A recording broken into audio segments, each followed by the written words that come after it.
Hey everybody, welcome back to our 2017 coverage of the GAMA trade show here in Las Vegas. You're watching the Dice Tower, and I'm Sam Healey. This is Todd from AEG, and he's here to show us some games that they got in the pipe coming out. I am. I'm going to try and run through these because we got quite a few to look at. Yeah, that's fine. That's fine. That's good. First off, we have one that we really just announced here at the show, which we're really excited about. It's going to be out in probably around Q3 of this year. We have Custom Heroes. All right. So if you're familiar with Mystic Vale, which a lot of people are, Yes. you know our card crafting mechanic. Yes. This is taking card crafting in a new direction. Okay. What Custom Heroes does, it's a basic trick-taking ladder style game. So for instance, you begin the game with a deck of cards that's valued 1 through 10. There's 6 copies of 1, 6 copies of 2, 6 copies of 3. Okay. You deal out the entire deck to everybody. Okay. And then a person's going to pick cards to lead with. So if I was the first person, I might say, I'm going to lead with 2 2s. Okay. And then the next player could either play another pair of 2s or a pair, or they could go higher. So the next person could say, okay, I'm going to play a pair of 3s. Okay. All right. And it continues around the table like that. And you can go as high as you want. You could follow a pair of 2s with a pair of 10s if you want and go right to the top. Okay. And then people have to pass or play. If you can't play, you have to pass. And then once everybody's passed, the last person who played sweeps the table and begins a new set of whatever they want. They could play 3 5s, 4 7s, 1 2, you know, whatever they wanted to lead with that sets the number you have to play for that turn. All right. What makes the game interesting is that everybody has these little player screens, and behind them everybody's been dealt a certain number of advancements which are on the clear cards. So let's say for instance that somebody had played, let me find here, somebody had played 2 2s, okay? And let's say that I had a 1 and a 3 in my hand, but I don't have 2 3s or anything higher to follow with. Right.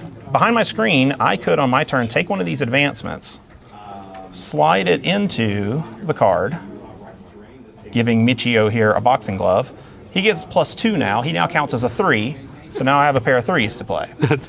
I love how it's in his hand. It's on his hand. It's in his hand. Now, in future turns, somebody could take the card and sleeve on another advancement, in this case the hot dog, which happens to be a negative. Now Michio's just a 2. Because he has +2 -1. Because he punches and then takes a bite. He takes a bite of his hot dog, right? Right. And so cards can have up to 4 advancements because there's 4 little slots here. Once one is filled, you can't put another one in that slot. What's really cool is when the round ends and you sweep all the cards and you reshuffle, they maintain all their changes. And then they get dealt out to the whole table again. So you might end up with cards that other people sleeved. They might end up with cards with you sleeved. And it begins to change the distribution of the values in the deck. So where you started with a normal 1 through 10, you might now be looking at a 1 through 14. And the number of 7s has suddenly decreased. Wow. Or different things like that. Yeah. There's 2 other kinds of advancements we have, or actually 3 other kinds. There's what we call auras. Now I'm not going to bother sleeving it right now, I'm just going to lay it on top. But an aura, for instance, this rune aura, just changes the base value. So this card is now permanently a 12 for the rest of the game, plus whatever pluses or minuses you give it. Okay. We have a card advancement called Buddies. Buddies give cards abilities. Now when you play this card, you can bet 2 of your victory points you've earned to get 2 more if you win the round.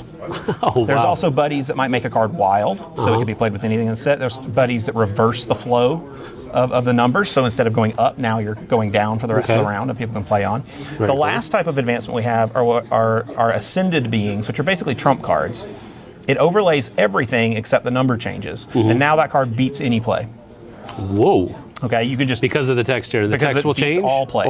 Or these guys all say that? These guys all say that.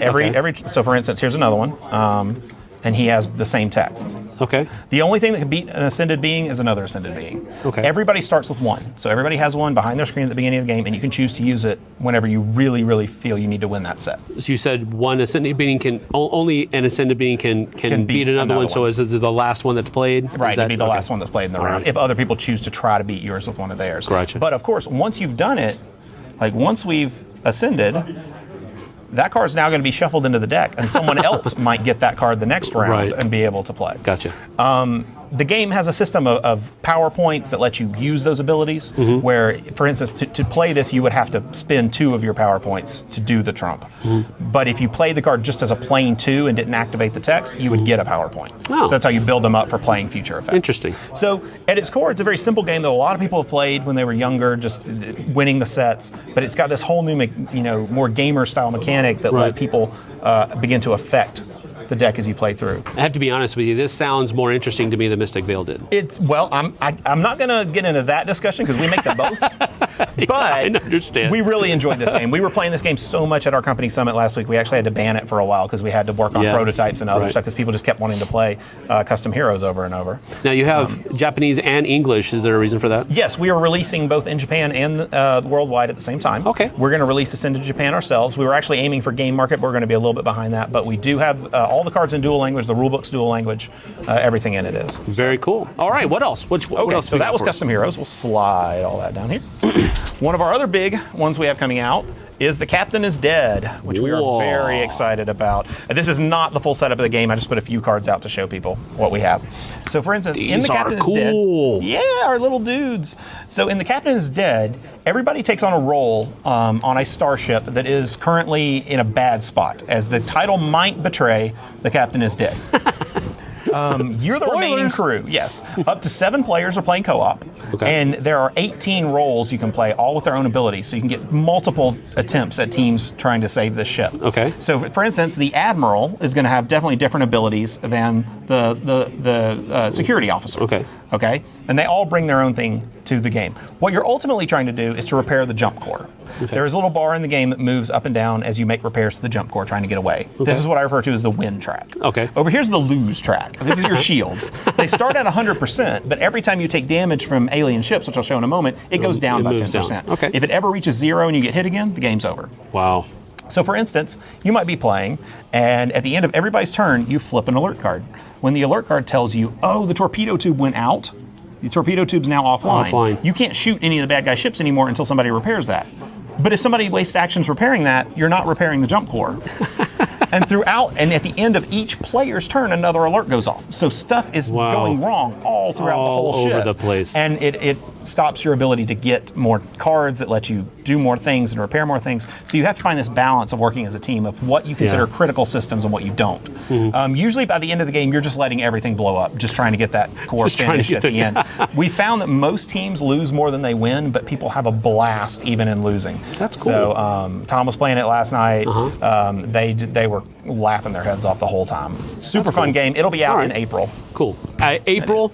The Captain is Dead. The Captain is Dead. April or early May. Let me clarify April that. It could or be early May. All right. Cool. So that's The Captain is Dead. All right, what else? And we'll move this off. So another big one, as you may be aware, we have brought out a lot of Love Letter skins, which a lot of people have really liked. We are slowing those down a little bit. We're going to basically have one sort of premium new Love Letter a year. And for this year, we're bringing out Lovecraft Letter, which is our... How did I know this was going to happen? It's almost like it works, Love Letter. Yeah. Kind of clever there. Yeah, it is. Anyway, this is Lovecraft Letter. I like the box. Oh, thank you. I really like the box. So in Lovecraft Letter, there is a card for every value, just like in normal Love Letter. But there's also a different card. So for instance, you've got Randolph there who's a 6. There's also Narthalep, who's the insane 6. So when you play a card, you play it for its normal effect. Once you've played an insane card in front of you, you can now begin using the insane effect instead of the sane effect, which is usually a little bit more powerful. The drawback, however, is, let's say that these are in front of me. It's tricksy, yeah. Yes, now I have an insane card in front of me. When my turn begins, I first have to draw the top card of the deck. If it's insane, I'm out of the round. You go full on insane. I'm out. You're done. If it's sane, which that one was, I'm fine. I can keep playing. But every turn, I have to make a check for each insane card I play in front of me. Each? Each. Wow. Yes, they're more powerful, but they're much more dangerous. Now, if you win with no insane cards in front of you, you get an Elder Sign token. Okay. Okay, you get 2 Elder Sign tokens, you win the game. Okay. If you're crazy and you win, you get a Cthulhu token. If you get 3 Cthulhus, you win. Okay. You're more likely to go insane, so it takes a few more of those. Right. Alternately, the Cthulhu card himself is an instant win if you've set up a certain combo. You don't even have to worry about the tokens. Really? Yes, he's very hard to win with. But if you do, you win the whole game. So you have, I just want to show off some of the artwork here. So Migo, Elder Sign. Now, Elder Sign protects you, of course. Yeah.